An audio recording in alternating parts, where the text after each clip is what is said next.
Hello, Jule. Good morning. Welcome to Truth for the Sake of Truth. So happy to see you today. And I'm so happy to see you. Good morning, good afternoon, good evening. Good evening. All of Yes. it applies, right? Hey, whenever we're communicating, all of that applies. Yeah. I think you once said that there's only now. So It is whatever true. the time. And that is Happy so now. true. Happy now. So, Hmm. Jule, today I want to talk to you about different words which I mean the same, which I think probably mean the same thing, which is like having an attachment to something or expecting something. And the opposite of that, which you always talk about, which is the surrender and just being. So, to start with, why is it that we get attached to outcomes of life or even to people or things? Why do we form that? Well, typically what happens is even when we start as a little child, we learn to attach to individuals. And that's part of the ego. It's the mind that attaches to other beings, people like our parents, and we attach to things. We attach, and that becomes our guidepost for our success.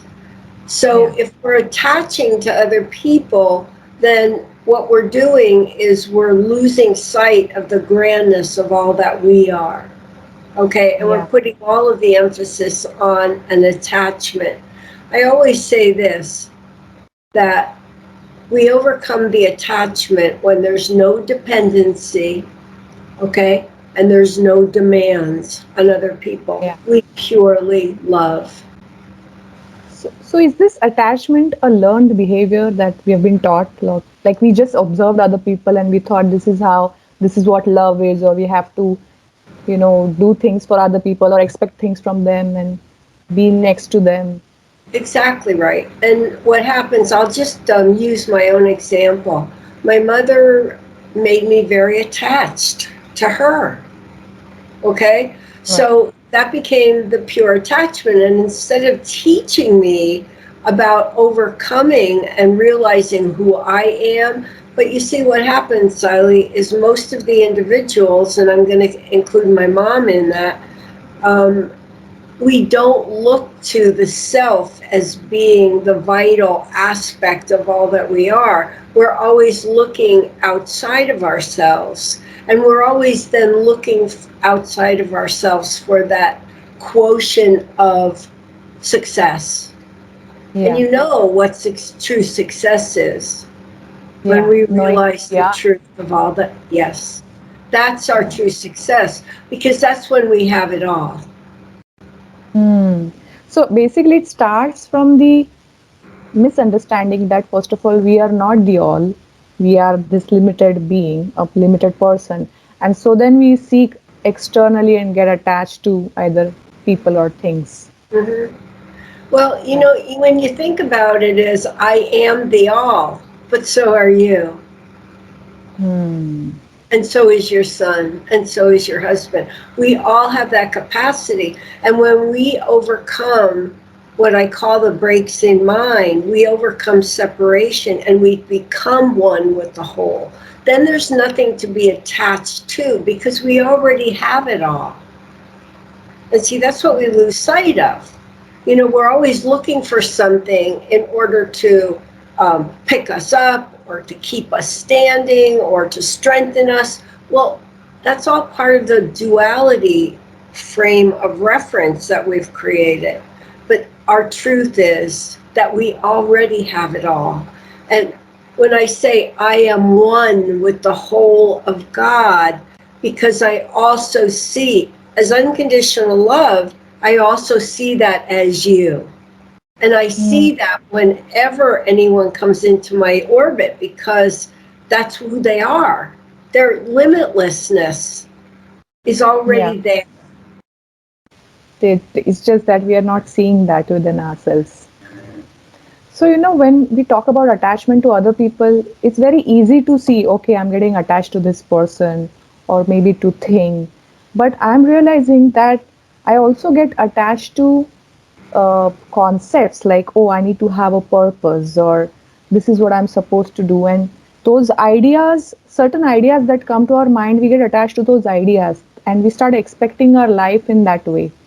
So how is how are we supposed to surrender that? I'm not Well, understanding. what you do is repair the break. Ideas and concepts are still of the mind. And what they do is they hold you. Everything we become holds us from being all that we are. So if we have concepts and ideas, such as the dogma that we learn, even as children, I mean, from a religious or even a spiritual point of view, they become bondage to us because they don't allow for the opening up of the limitlessness of the being. And you know, as I do, that we have the true potential of being limitlessness. And that's Hmm. really what the world is. But you see, every idea and concept that we hold on to and these perceptions, they're all based on the mind, their lower level of consciousness. And it's only when we repair that break. So when you get an idea, you're identifying it. Wait a minute, this is something I'm creating. This is not Hmm. my reality, but this is the illusion that I'm creating. And You then we know, mm, transform. certain ideas, like they are so, they make you feel like this is your purpose and this is the thing that you're supposed to do and makes you feel good about yourself. And then And hold on one second. I'm going to ask you a question. You said just said something. This is what I'm supposed to do. Who said so? I don't know, my mind, I think. Maybe. And it's something that you've learned. So that's holding you in bondage. You know, I'm supposed to do something. However, what you're supposed to do is surrender to the unknown.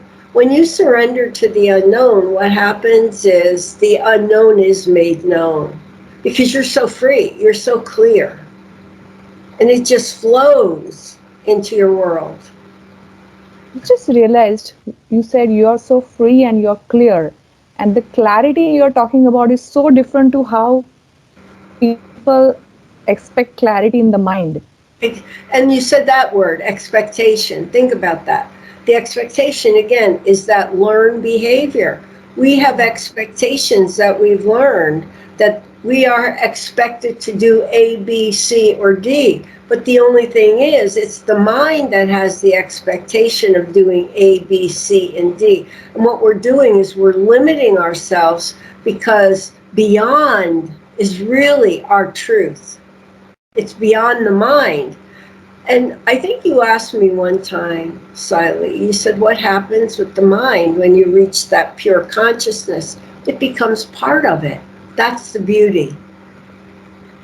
You know, there's So a, you still get thoughts once it's part of that higher well, consciousness. it just flows into you. You don't have to sit back and say, okay, give me a thought, give me a thought. It just flows and it's an automatic.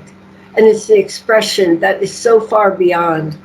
I mean, all I do is surrender to the unknown. If something comes to me, I just surrender it to the unknown.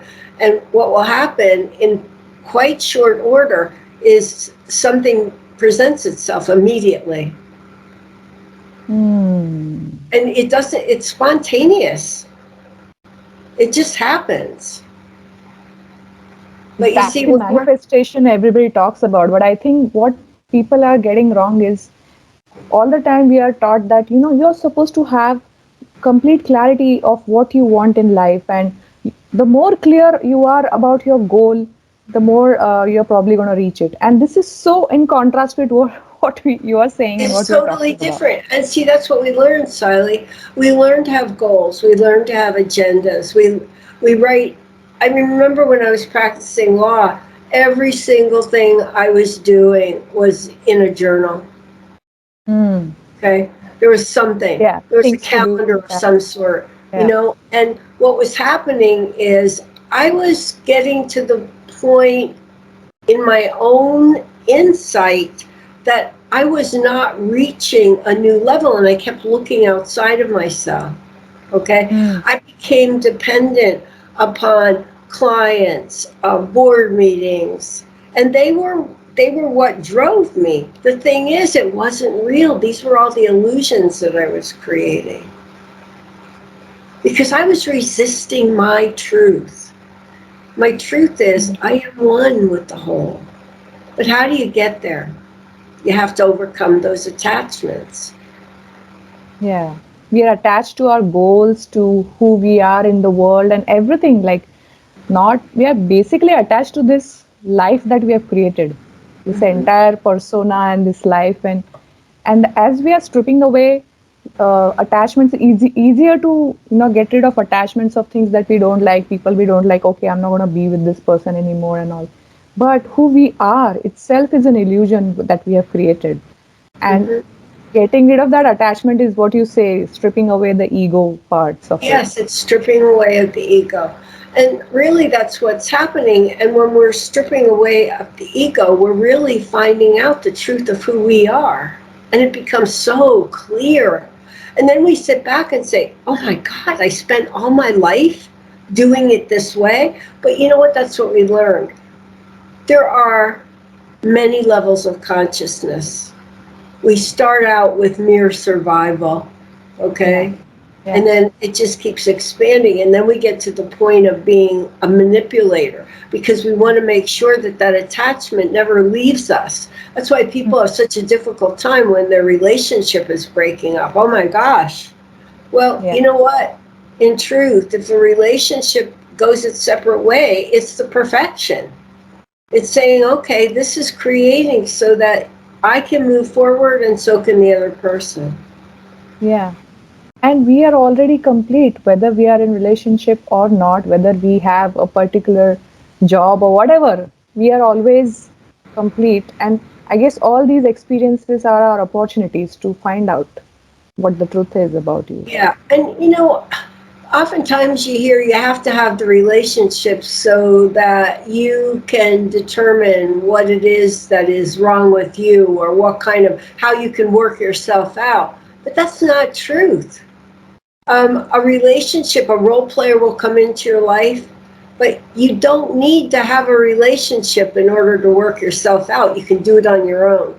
When I left my law practice and I spent 3.5 years in my own little isolation, that was probably the grandest time because I was accessing that part of myself that was held in bondage. My own self-created bondage, but there were lots of attachments. Yeah. But those I think, attachments, honey, are those breaks. Those are the breaks that separate yeah. us from all that we are.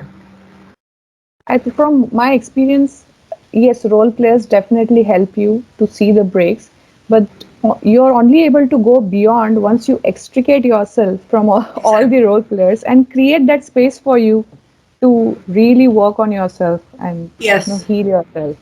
And that's Yes. also a very important part, Yeah, I I guess. mean, many times individuals would come into my world and they would play a role. The lady that came into my office and called me a shark, I went, what?